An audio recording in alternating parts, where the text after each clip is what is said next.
నమస్తే అండి, welcome to Pampa kitchen. ఈరోజు మనం మన కిచెన్లో ఓలిగా చేసుకుంటున్నాము. మరి దీని కొరకు నేను 1 కప్పు కందిపప్పు అండి.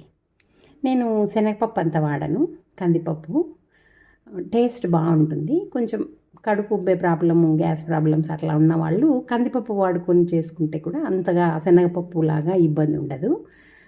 నేనైతే రుచి కూడా బాగుంటుంది అనేసి కందిపప్పుతోనే చేస్తానండి. మరి దీన్ని మనం ఫస్ట్ కుక్కర్లో వేసి ఉడికించేద్దాము. కుక్కర్లో వేసేసి దీన్ని బాగా వాష్ చేసుకోవాలా, కడిగేద్దాము. బాగా వాష్ చేసేసండి.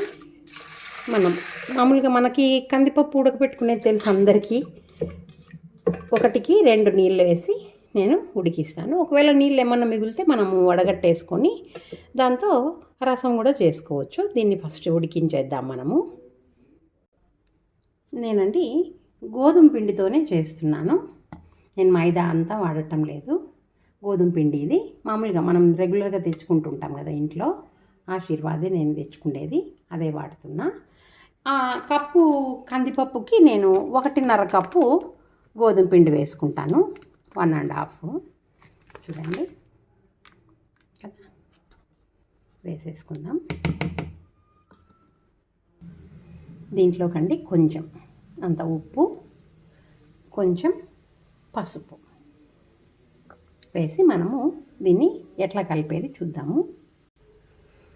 ఫస్ట్ మనము ఈ పొడిపిండి, ఈ ఉప్పు పసుపు అంతా కలిసేలాగా కలిపేసుకొని,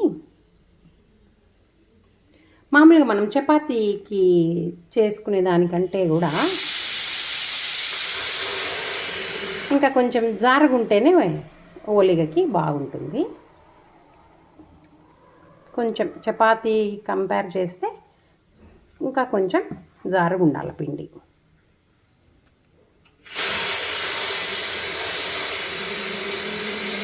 అటుపక్కేమో కందిపప్పు బాగా ఉడికిపోతుందండి.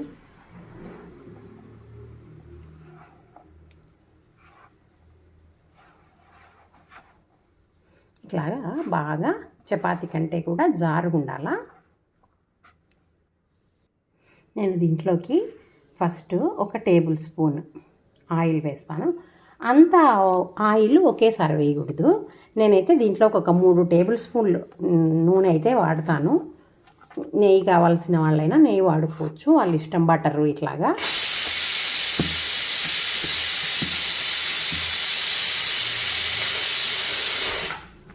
అంతా ఒకేసారి పోయకూడదు. బాగా ఒక్కొక్క టేబుల్ స్పూన్ వేసుకొని బాగా ఇట్లా మర్దన చేసుకుంటే అంత పీల్చుకుంటుంది. మళ్ళీ 1 స్పూన్ వేసుకొని కలుపుకోవాలి. ఈ పిండి కలుపుకోవటంలోనే అంత ఉండేది ఓలిగా.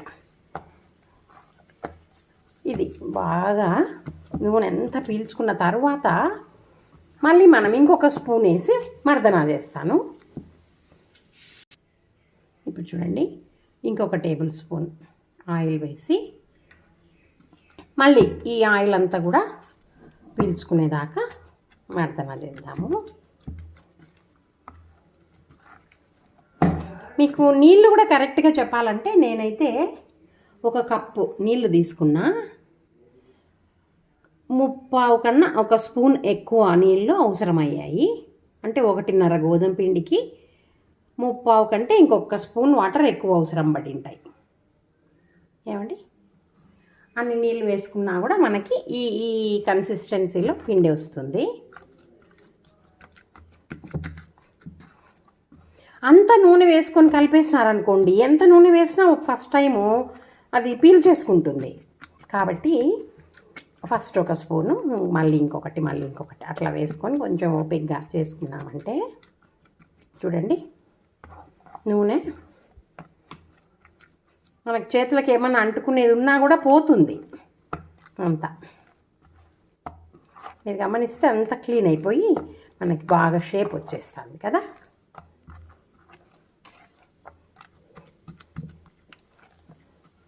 ఈ విధంగా మనకు అంతా ఏం అంటుకోకుండా వచ్చేస్తుంది. అప్పుడు ఇంకా మనము ఇట్లాగంతా పర్చేసుకొని ఇంకొక టేబుల్ స్పూన్ ఇప్పుడు ఆయిల్ వేసుకొని మనము దీన్ని ఒక అరగంట సేపు అట్లాగా నేను నానబెట్టేస్తాను. పప్పు 3 విజిల్స్ వచ్చిందండి, చూస్తాము. బాగా నీళ్ళంతా ఏం మిగలలేదు చూడండి. పప్పు బాగా మెత్తగా ఉడికిపోయింది కదా, నీళ్ళంతా ఏం లేదు. ఇంకా దీన్ని మనం మ్యాష్ చేసుకున్నా కూడా మెత్తగా వచ్చేస్తుంది. చూడండి, ఇట్లాగా అంత మ్యాష్ చేసుకుందాము. ఇలాంటి ప్యాన్ ఒకటి తీసుకొని నేను ఒక స్పూను నెయ్యి వేడి చేస్తున్నాను. నెయ్యి వేడి చేసేసి దీంట్లో మనము ఈ మెదుపుకున్నాం కదండి, ఈ కందిపప్పుని వేసేద్దాం. ఈ మెదుపుకున్న కందిపప్పునంతా దీంట్లో వేసేద్దాం.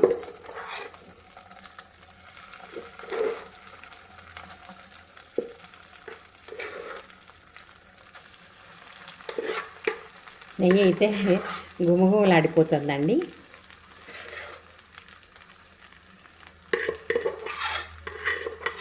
అంత తీసేసినాను. ఇప్పుడు నేనండి ఇది చూడండి, కప్పు నిండా నేనైతే బేడలు తలకొట్టి తీసుకున్నా. బెల్లం చూస్తే నిండా తీసుకున్నా. ఒకవేళ తలకొట్టి తీసుకున్నామంటే ఇది 1.25 కప్పు అవుతుంది బెల్లం. చూడండి ఒకసారి, ఇట్లాగా ఈ బెల్లంని నేను 1 కప్పు కందిపప్పుకి 1.25 కప్పు అండి, చాలా నిండా వేసా. కందిపప్పు అయితే తలకొట్టేసుకున్నాను. ఇట్లా వేసేసి బాగా మనం కరిగేదాకా వేయించుకుందాం.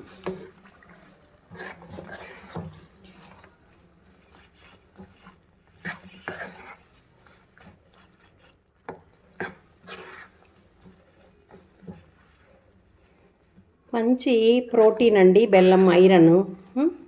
మనం గోధుమ పిండితో చేస్తున్నాం కాబట్టి హెల్తీ వర్షనే కదా ఓలిగకి. రోజు తినాం కాబట్టి మైదాతో చేసుకున్నా ఏం కాదనుకోండి. మరి ఎక్కువ హెల్త్ కాన్షియస్ ఉన్న వాళ్ళు అయితే గోధుమ పిండితో చేసుకున్నా బాగుంటుంది. ఆశీర్వాద్. ఇట్లాగా మనం దీన్ని బాగా కరిగించేసి దగ్గరికి వచ్చేంతవరకు ముద్దగా చేసేసుకున్నాము. చూద్దాము. మీరు గమనిస్తేనండి, చూడ ఇంత తిక్కుగా రావాలా, అప్పుడు మనం ఆఫ్ చేసుకోవాలా. చల్లారిపోయిందంటే మనకి ఇంకా కొంచెం దగ్గరకు వచ్చి మనం బాల్స్ లాగా కట్టుకోవడానికి ఈజీగా ఉంటుంది. మనం ఇంకా దీన్ని ఆపేద్దాం. మరీ గట్టిగా అవుతే కూడా మనం ఓలిగా స్ప్రెడ్ చేసేటప్పుడు ఇబ్బంది ఉంటుంది. ఇప్పుడు ఆపేస్తే చల్లారిపోయేలోపు కరెక్ట్గా మనం ముద్ద కట్టుకునేమైనా వస్తుంది. ఎవరికైనానండి కొంచెం తీపి ఎక్కువ తినేవాళ్ళు ఉంటారు కదా, వాళ్ళు ఈ సమయంలో కొంచెం అట్లా టేస్ట్ చూసేసి ఇంకా కొంచెం తీపి కావాలి అనిపిస్తే ఇంకా కొంచెం ఒక 2 బెల్లం ముక్కలు వేసుకొని కాస్త మళ్ళీ వేడి చేసినామంటే సరిపోతుంది. ఎందుకంటే అందరం ఒకటే తీపి తినం కదా. ఇదైతే పర్ఫెక్ట్గా ఒకటి తిన్నా కూడా ఇంకొకటి తినాలనిపించేంత లెవెల్లో తీపి ఉంటుంది. మరి కొంచెం ఎక్కువ తిన్నామంటే వెగట్ వస్తుంది కదా. ఒక కందిపప్పుకి 1.25 పర్ఫెక్ట్గా సరిపోతుంది, ఎక్కువ తక్కువ లేకుండా. కొంచెం తీపి ఎక్కువ కావాలనుకునే వాళ్ళు ఈ సమయంలో కాస్త బెల్లం యాడ్ చేసుకోవచ్చు. ఆపేస్తున్నా స్టవ్ నేను. ఇప్పుడు చల్లారిపోయింది. నేను ఒక అర్ధ కప్పు కొబ్బరి తురిమేసి ఒక 3 యాలక బుడ్డలు కూడా దంచి వేసినాను. అది మనం దీంట్లో కలిపేద్దాం. మనం తినేటప్పుడు మధ్య మధ్యలో చాలా టేస్ట్ ఉంటుంది ఇట్లా కలుపుకున్నామంటే. కొందరు తురిమి వేసుకుంటారు. ఎట్లయినా మనకి కొబ్బరి ఉంటే ఓలిగలో దాని రుచి చాలా బ్రహ్మాండంగా ఉంటుంది. చూడండి, చల్లారేలోపు ఇంకా కొంచెం గట్టిగా అయింది కదా.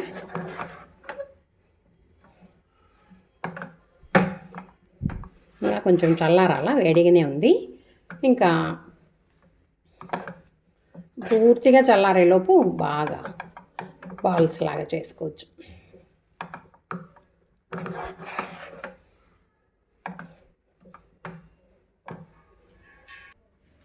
మరి మనం నానబెట్టిన పిండి పరిస్థితి ఏందో ఒకసారి చూద్దాం. చూడండి, నూనె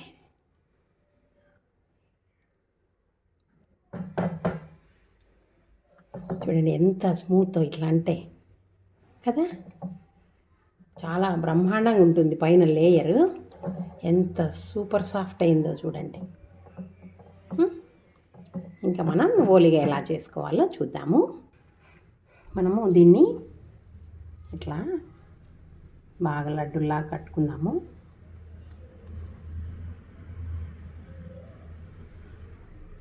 మనకు ఎంత సైజు కావాలా అంత సైజులో, నేనైతే ఇంత సైజు కట్టుతున్నా. ఇట్లాగా మనం ఒక్కొక్కటి తీసి ప్లేట్లో అరేంజ్ చేసుకుందాము. అట్లాగా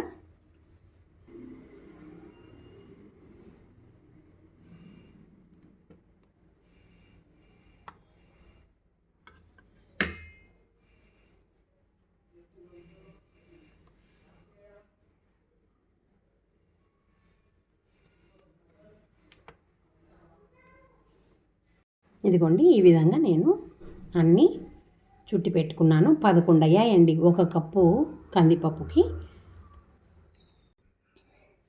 చూడండి, అన్నీ సిద్ధంగా ఉన్నాయి. పిండి, పూర్ణము. నేను మీరు చూస్తే ఇట్లా కొబ్బరి తురుముకున్నాను, గసగసాలు. మరి ఇప్పుడు ఎలా చేద్దామో చూడండి. ఇట్లాగా కొంచెం మళ్ళీ ఒకసారి అంతా కలుపుకొని మనకు కావలసిన మటుకు దీన్ని మనం ఇంకా 11 ముద్దలుగా తీసుకోవాలా. ఈ పిండిని మనకు 11 ఉంటలు చేసుకున్నాం కాబట్టి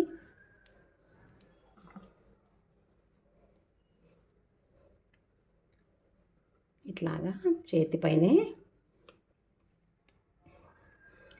ఇట్లా పెట్టేసి ఇట్లాగా, ఎవరికైనా ఇట్లాగా చేత్తో రాదు అనుకుంటే కవర్ పైన చేసుకోవచ్చు.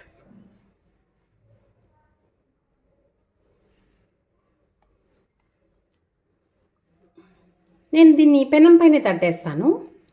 పెనం కూడా వేడి చేస్తున్నా, ప్యాను. ఇట్లాగా అన్నీ అరేంజ్ చేసుకున్నామంటే చూద్దాం. అన్నీ అరేంజ్ చేసుకొని ఇంకొకటి చూపిస్తాను చూడండి. ఇట్లాగా అంత చేత్తోనే స్ప్రెడ్ చేసుకునేసి ఇట్లాగ పెట్టుకొని పిండి బాగా నానితేనే ఈ విధంగా సాగుతుంది.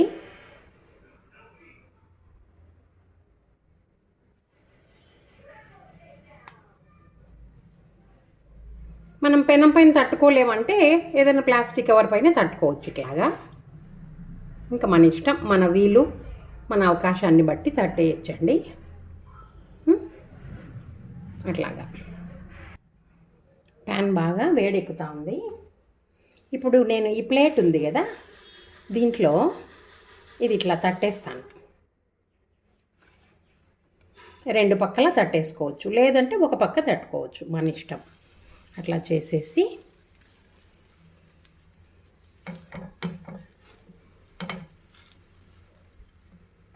చాలా ఈజీ మెథడ్ అండి. మనకి ఎంత పలసగా కావాలంటే అంత పలచగా, ఎంత మందంగా కావాలంటే అంత మందంగా. నేనైతే ఎక్కడ కూడా ప్లాస్టిక్ పేపర్ ఇవంతా వాడను. ఇంకా మీకు వీలుని బట్టి చేసుకోవచ్చు.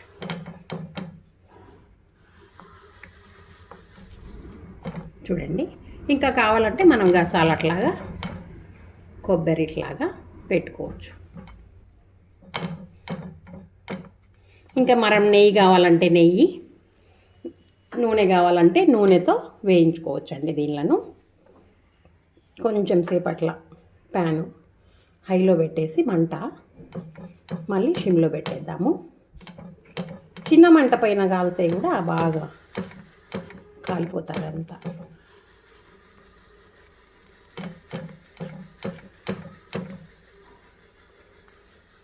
మరండి, మన ఛానల్ని ఎవరైనా కొత్తగా వాచ్ చేస్తూ ఉంటే, ఇంకా ఎవరైనా సబ్స్క్రైబ్ చేసుకోకపోతే సబ్స్క్రైబ్ చేసుకోండి. ఒకవేళ మీకు నచ్చిందంటే లైక్ చేసి కామెంట్ చేసి మీ ఫ్రెండ్స్ అండ్ ఫ్యామిలీ గ్రూప్లో షేర్ చేయండి. మరి సబ్స్క్రైబర్స్ అందరికీ కూడా చాలా థ్యాంక్స్ అండి. 3000 సబ్స్క్రైబర్స్ అయిపోయారు మనకి. చాలా థ్యాంక్ యూ.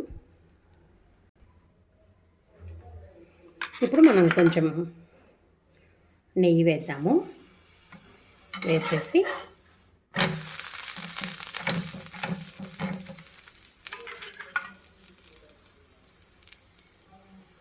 సగం నెయ్యి సగం నూనె, లేదు నెయ్యి అవసరం లేదు నూనె, అది మన ఎంత ఇష్టం అండి. అది మనం ఏది కావాలనో అది మన ఇష్టాన్ని బట్టి చేసుకోవచ్చు. మరి చాలా అంటే చాలా మెత్తగా ఉంటాయి అసలు ఇవి. కొంచెం అట్లా గట్టిగా అన్నా కూడా చెలాకి వెళ్ళిపోతుంది లోపలికి. చూడండి అంత మృదువుగా ఉంటాయి.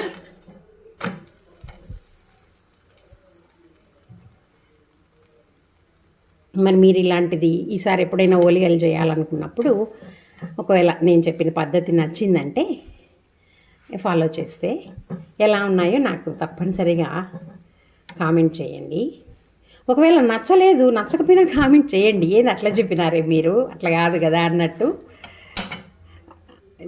మన ఫీలింగ్స్ని అవతల వాళ్ళకి చెప్పటం, అది కరెక్టా కాదా అన్నట్టు, అంతే. కమ్యూనికేట్ అవ్వటం అంతే కదండి.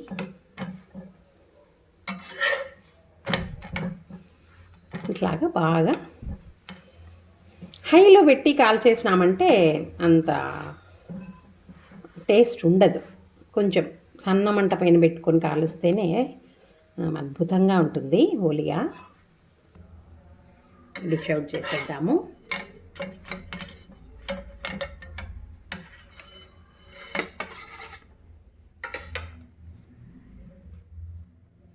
ఇంతేనండి. ఇంకొకటి చూద్దాము. పెట్టేసి ఇట్లాగా ఒకవేళ అంటుకుంటుంటే కొంచెం నెయ్యో నూనెనో అట్లాగా రాసుకుండేది చేతికి. ఒకవేళ మాకు కొబ్బరి గసగసాలు అవి అవసరం లేదు అనుకున్నారు, అవి ఎంత పూయాల్సిన అవసరం లేదు. కాకపోతే మాకు అలవాటు అది ఇంట్లో. కొందరికి లావుగా ఉంటే ఇష్టము కాబట్టి లావుగా అయినా తట్టుకోవచ్చు. నేను ఇది కొంచెం మందంగానే వేస్తున్నా.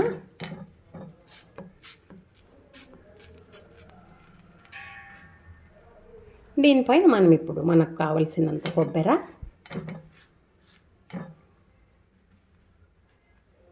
ఇదండి గసాలు. ఇవి తింటా అంటే చాలా మధురంగా ఉంటాయి అసలు. ఆ మధ్య మధ్యలో కొబ్బరి లోపల కూడా మనము కొబ్బరి వేసినాం కదా, చాలా టేస్టీగా ఉంటుంది.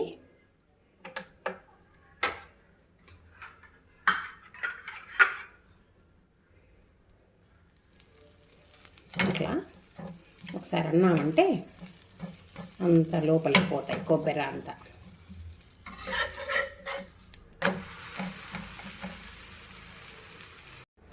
ఇట్లాగా ఒక మోస్తరు సైజు ఉంటే మనం 3 అయినా పెట్టేసుకోవచ్చండి త్వరగా అయిపోవాలంటే. చూడండి ఓలికలన్నీ అయిపోయినాయి. అట్లాగా బా చాలా అంటే చాలా మృదువుగా ఉన్నాయి. మరి టేస్ట్ చేద్దాము.